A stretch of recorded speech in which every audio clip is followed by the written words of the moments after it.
Usta aka, tushasizmi yo o'zim chiqaymi? Assalomu alaykum hammaga.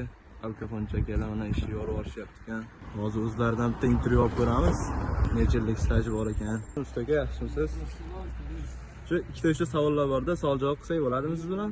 Keling keling. Mahkam keling. Anchagina baland ekan lekin.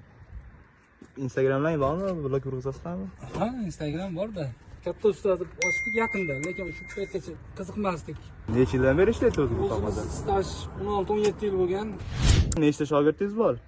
Shogirdlar hozir usta bo'lib chiqqani 20 ta. Siz usta bo'lib chiqqan. Usta bo'lib chiqqan, hozir shu sohada ish qilyapti, pul topyapti.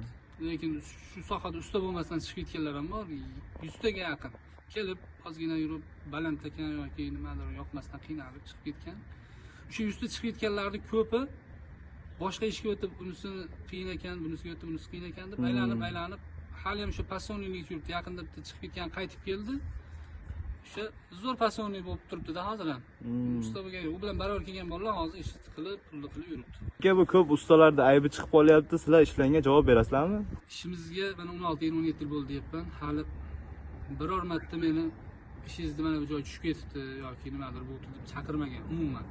Halol sifatli ish qilasizlar, to'g'rimi?